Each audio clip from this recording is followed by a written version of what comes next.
Olá pessoal, tudo bem com vocês? Meu nome é Samantha Novaes e esse é um dos meus relatos de vida e eu vou colocar aqui pra fora. Vou contar pra vocês, pouquíssimas pessoas sabem do que aconteceu comigo e eu vou contar pra vocês porque ontem vocês viram que eu gravei um vídeo.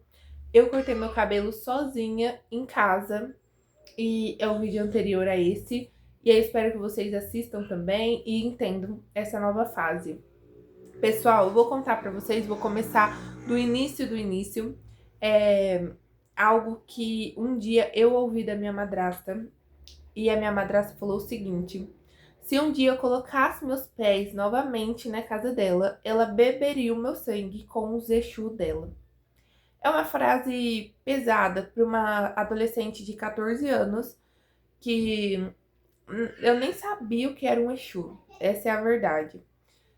Minha mãe criou a gente na igreja desde novinha, então pra mim Exu era demônio e ponto final. E aí, gente, eu vou contar pra vocês. Há muitos anos atrás, eu tenho 31 anos hoje e na época eu tinha 14 anos. Nessa época, eu vou voltar bem antes da minha idade. A minha mãe conheceu meu pai entre 14 e 15 anos. Só que minha mãe não teve mãe presente, minha mãe não teve um pai. Minha mãe não teve família, não teve nada. E aí, eu tô contando esse comecinho pra vocês conseguirem entender a situação lá na frente.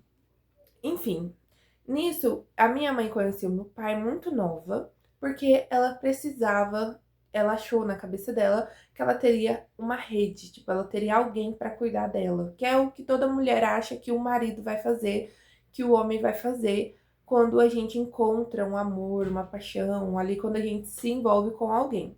A gente acha que esse homem vai cuidar da gente, né? Dar a vida dele por nós e vice-versa. E aí, gente, minha mãe foi morar com meu pai, teve eu, teve minha irmã. E aí, nisso, eu acho que meu pai tinha 19 anos e minha mãe tinha essa idade. Quando eu nasci, aí a gente dormia minha mãe e meu pai no sofá, de favor, na casa da mãe dele.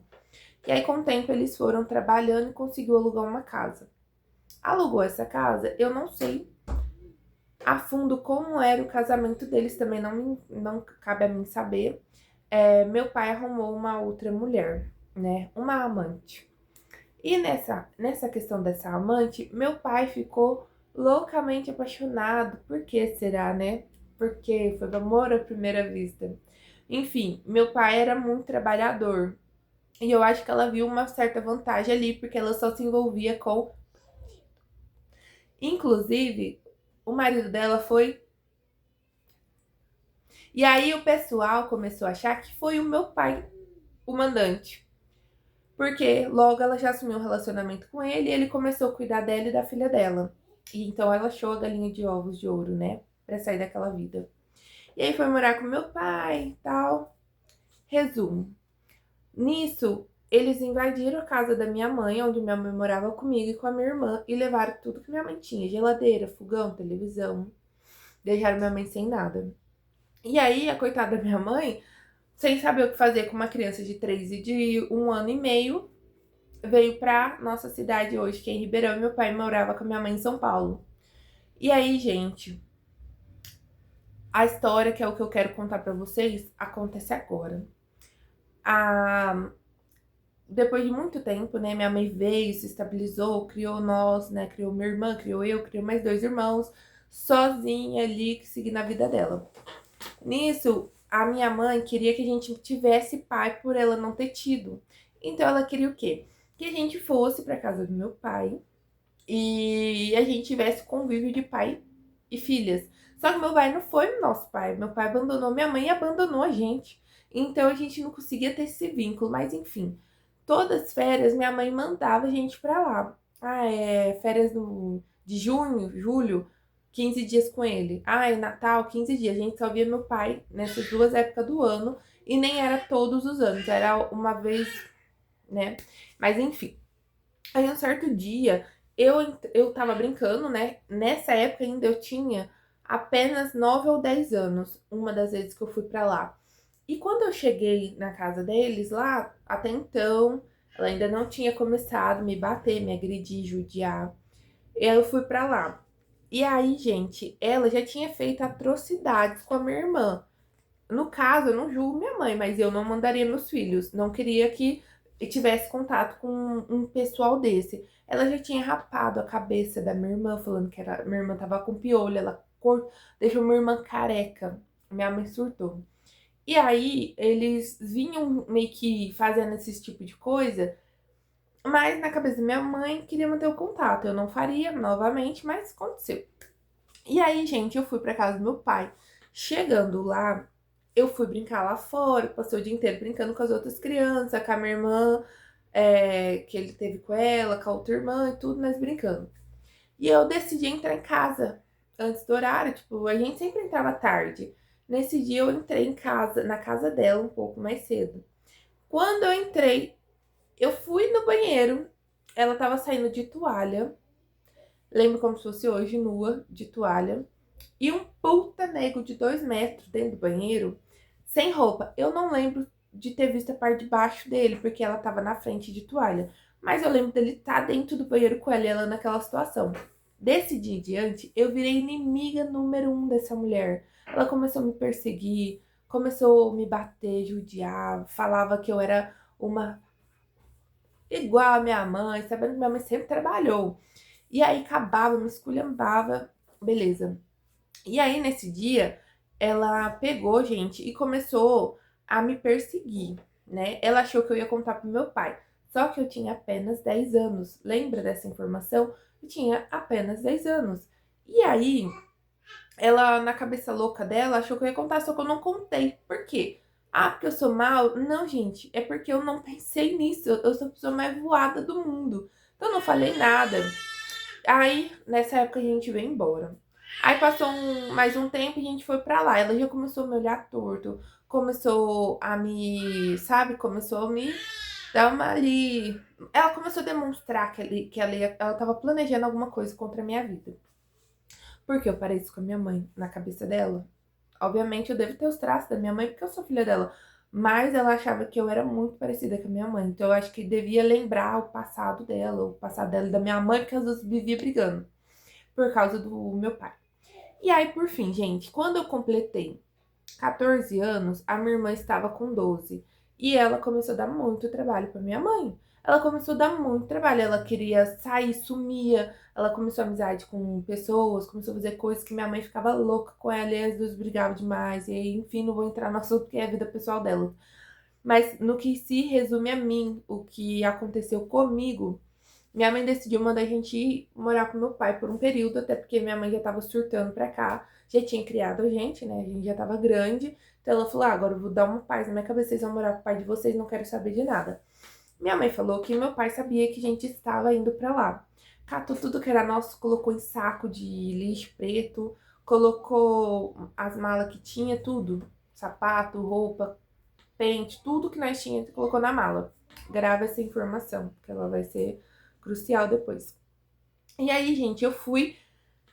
Aí minha mãe parou um rapaz na rua, ah, me leva na rodoviária, eu chorando, mãe, por favor, não faz isso, eu trabalho, eu estudo.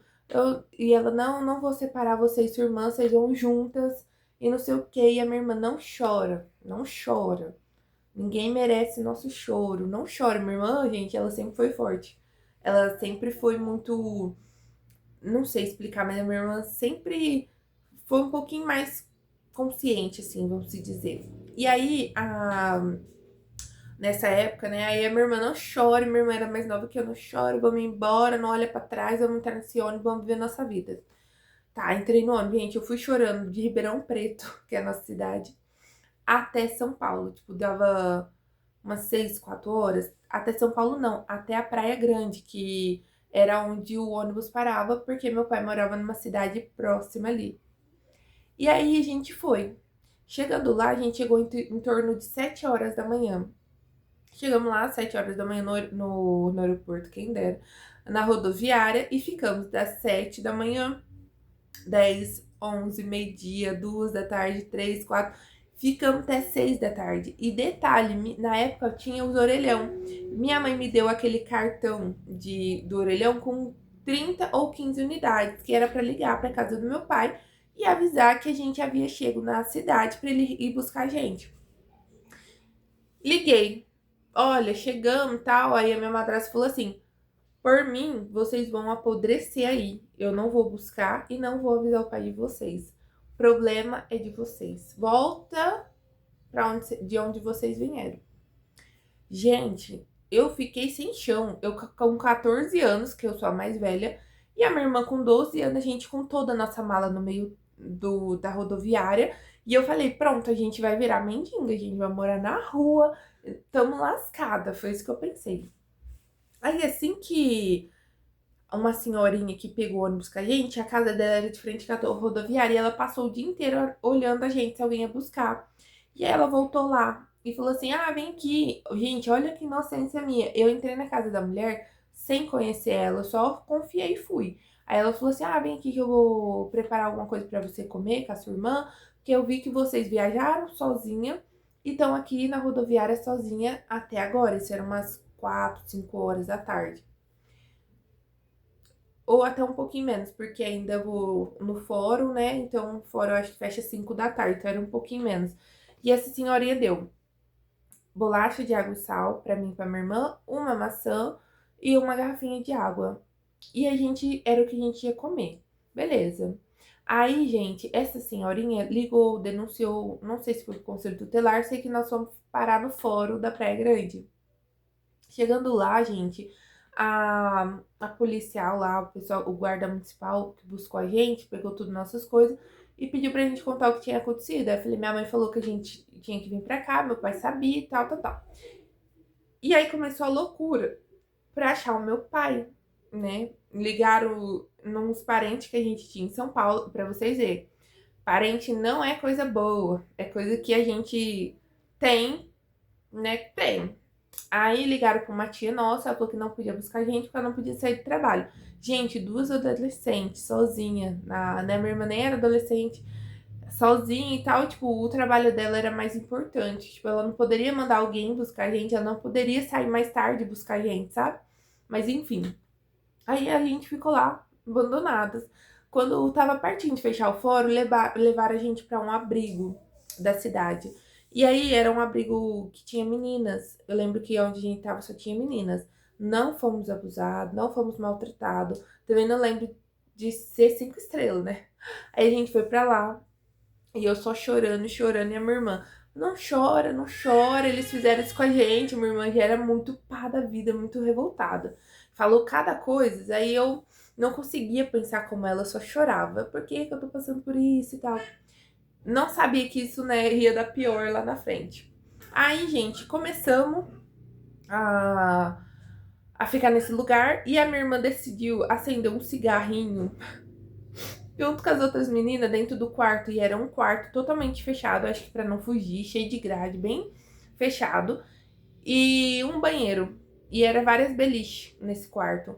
E aí, gente, a menina, tinha uma menina que ela ficava o tempo todo me encarando assim, ó. Da hora que eu cheguei. E eu tava com medo dessa menina, eu nunca vou esquecer. Ela tinha um cabelinho bem cortadinho, igual de menininha, assim, batido. Tava com a camiseta larga e tal. E a gente foi pra esse abrigo. E nisso, o abrigo procurando nosso pai lá, né? Poucas informações que eu tinha onde ele morava, eu não sabia certo, eu só sabia que era uma praia e falei o nome e eles começaram a procurar pelo nome dele nessa cidade. Eu não sei como que foi, mas sei que eles, né, começaram a procurar. Minha irmã acendeu um cigarro com essas meninas, a gente atacou a minha asma. E como que a gente conseguia achar a minha bombinha? O aerolim, a minha...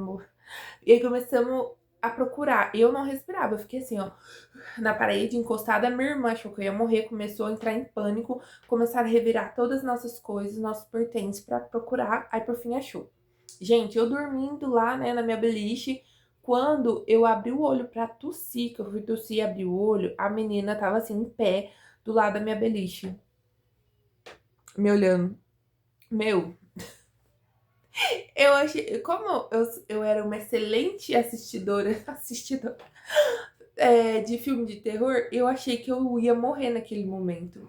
Hoje eu tô dando risada, gente, mas já chorei muito. Inclusive, eu gravei lá pra rede vizinha um resumo do resumo e eu chorei gravando. E aí, gente, eu tava desesperada pra sumir daquele lugar, porque eu tava achando que qualquer hora aquela menina ia fazer alguma coisa com a minha vida. E por fim, alguns dias depois, ou 4 ou 5, sei lá, uma semana, acharam meu pai. Gente, qualquer pai decente, ou qualquer pai, qualquer mãe, assim, sabe? Que fica sabendo que seus filhos foi abandonado, sofrer assim, né? Ficou sozinhos e tal, desesperados. Abraça o filho e fala: Nossa, me perdoa por você ter passado por isso. A primeira frase saiu da boca do meu pai: Vocês estão indo pra casa da fulana, que é minha mulher, a casa é dela. Tipo assim, respeitem ela, que ela é a manda-chuva. Eu sou abaixo dela, não tô nem aí o que ela vai fazer com vocês. Beleza, gente, já perdoei meu pai, amo minha mãe.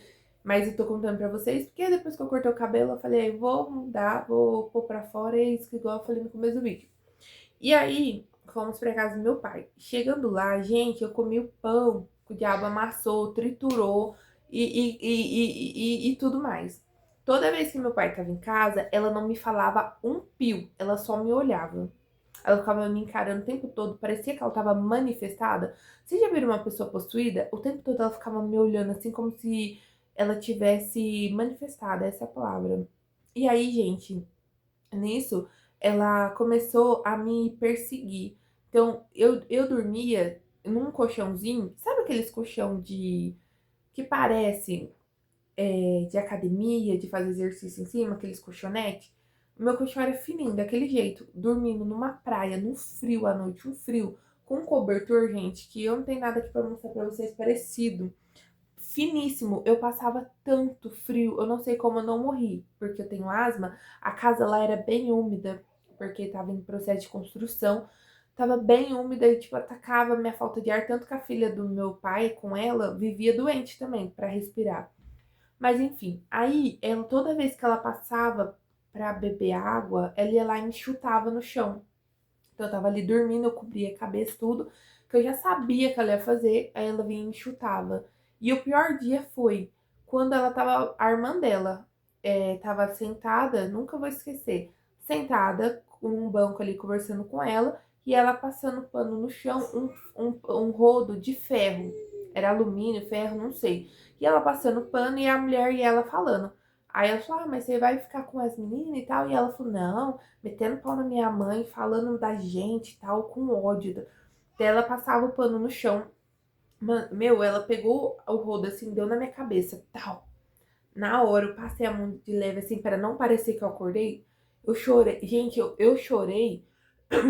Eu chorei que eu engoli o choro, que para não sair barulho, porque eu fiquei com medo dela começar a me bater sem parar. E eu era muito pequena, assim, era muito magra e não tinha essa malandragem, porque se ela fizesse isso hoje, ou se uma mulher fizesse isso hoje com a minha filha, ou se com o jeito que eu tô hoje, essa mulher não tava viva não, gente. Mas enfim, aí ela pegou e pá, deu na minha cabeça na hora, eu senti o galo assim, falei, comecei a chorar lá tudo quieta.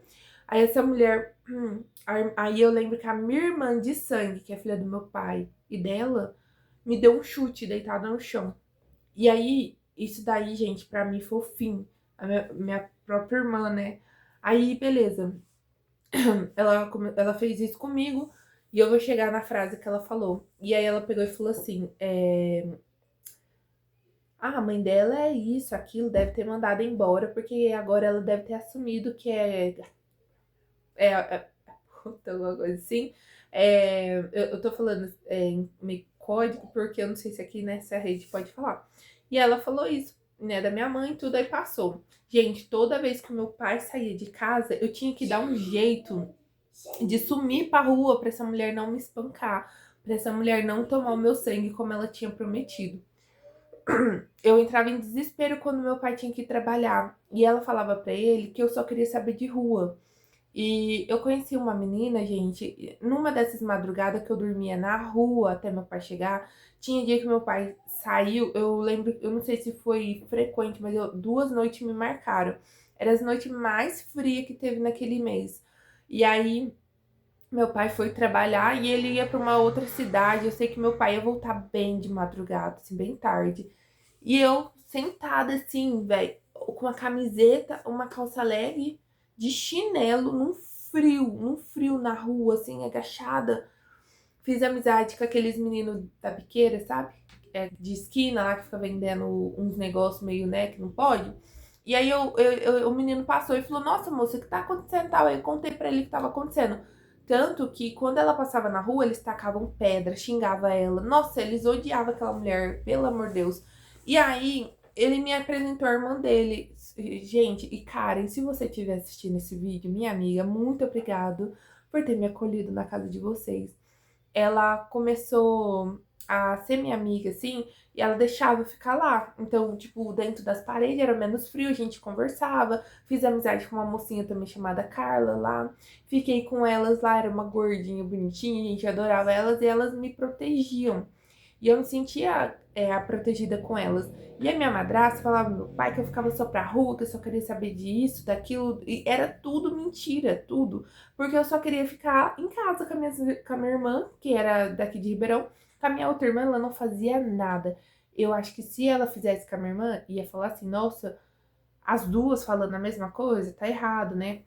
Então eu não fazia muito nada com a minha irmã. Mas a minha irmã aprendeu uma técnica, se aproximar dela, ficar elogiando. A minha irmã deu uma de falsa com ela pra poder, tipo assim, me ajudar a comer ou tomar banho, sabe? Quando todo mundo tomava banho, podia lavar o cabelo. Eu não podia entrar no mar, porque eu não sabia se eu ia poder lavar o cabelo, porque a primeira burrada que eu fiz, entrei no mar. Quando entrou em casa, ela não deixou entrar. Eu fiquei molhada, cheia de areia pra todo lado, cabeça coçando na rua até 1 hora da manhã. Então, tipo assim, eu não podia aproveitar que eu tava na praia, não podia ter o mesmo lazer que as minhas irmãs tinham, porque eu não sabia se eu ia poder tomar banho e tal. Até eu fazer amizade com essas meninas. Quando eu fiz, eu podia curtir a praia. Eu ficava até tarde na praia, porque eu olhava pro céu e falava, Senhor, por favor, me tira disso, não deixe eu passar por isso. E a praia era meu refúgio. Eu tinha um celularzinho e não tinha internet, tinha chip, tinha nada. Só de ouvir musiquinha. Então eu ficava ali ouvindo, deitada, assim.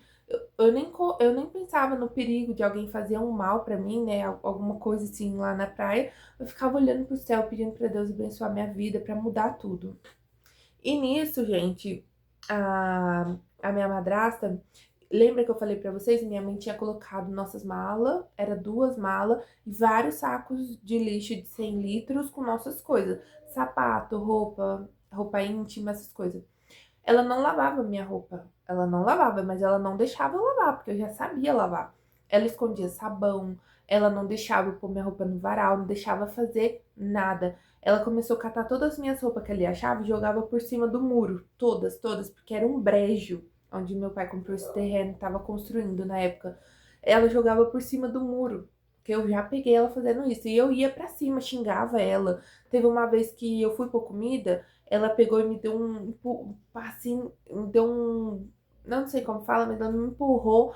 Aí eu surtei, taquei o prato no chão, só xinguei ela de tudo que é nome. Só que ninguém viu, ela era muito demoniada. Ninguém viu o que ela fez comigo, só estava eu e ela na cozinha. Tanto que ela começou a rir. Aí ela falou assim, por que você tá falando isso comigo? Por que você tá fazendo isso? Não sei o quê. Aí todo mundo veio e falou, contou pro meu pai o que eu tinha feito com ela. Entendeu? Mas ninguém viu o que aconteceu. Mas a minha irmã sempre ficou do meu lado daqui da cidade, que ela tava vendo, mas ela não podia fazer nada, né? Você ia fazer o quê? Tá, mulher, né? Eu, pelo menos, nunca pensei nisso. E aí, gente, foi indo, né? A gente foi ficando um tempo ainda. Na época, como eu trabalhava, igual eu falei pra vocês, eu era menor aprendiz. E ligaram pra minha mãe: olha, ela abandonou o trabalho, tem que vir assinar. Se não assinar, ela vai pagar uma multa de 3.200, uma coisa assim. Eu sei que era um valor assim. E naquela época, meu salário era R$ 214. Eu tenho até minha carteira de trabalho. E eu não tinha de onde tirar os 3.000, muito mais minha mãe, a gente seria processado. Eu não sei o que a mulher falou. Eu sei que eu ouvi isso deles falando lá que eu tinha que voltar.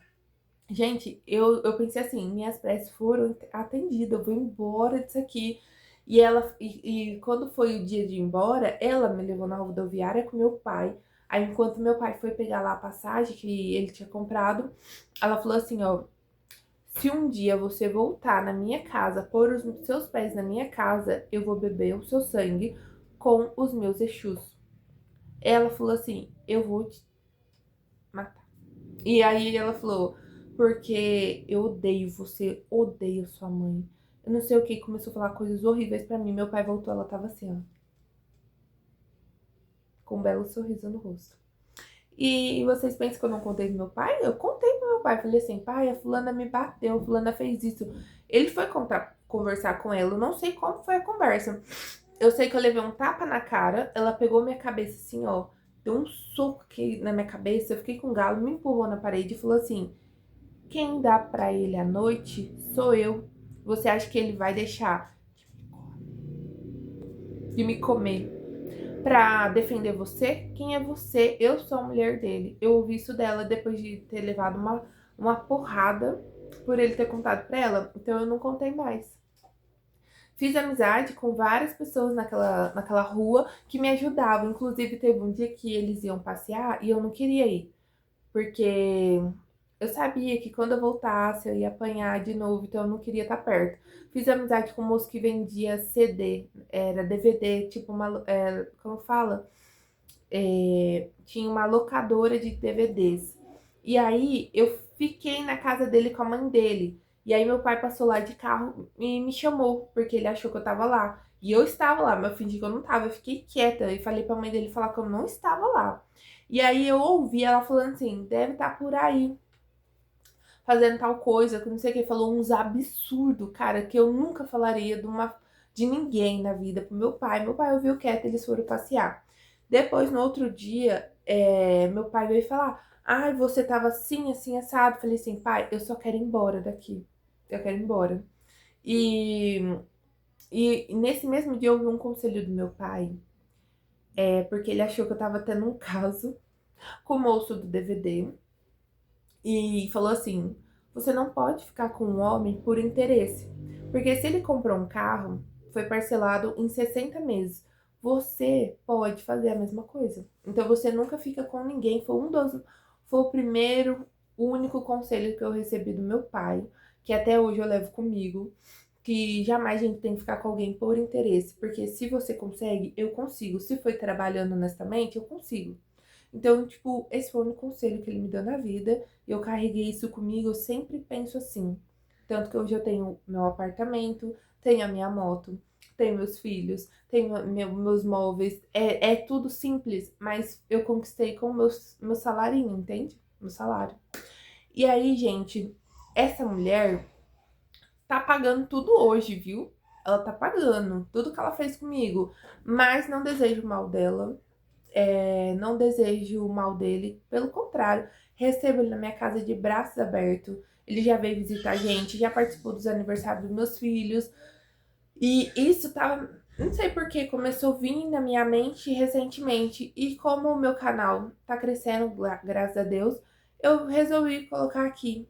E eu quero deixar uma coisa pra você, que é madrasta hoje. Não deixe que o seu ódio pela mãe da criança ou pelo pai respingue na criança, porque a criança não tem culpa. Ela não tem culpa do que aconteceu com os adultos no passado, entende? Então, hoje, se você tem raiva dessa criança, você não quer conviver, crie meios de não estar perto, mas não judia. A criança acaba sentindo, né? Eu sei que é difícil, porque a criança vem com o jeito do pai, vem o jeito da mãe, vem com alguma coisa que parece que alguma coisa maligna fica sussurrando no ouvido.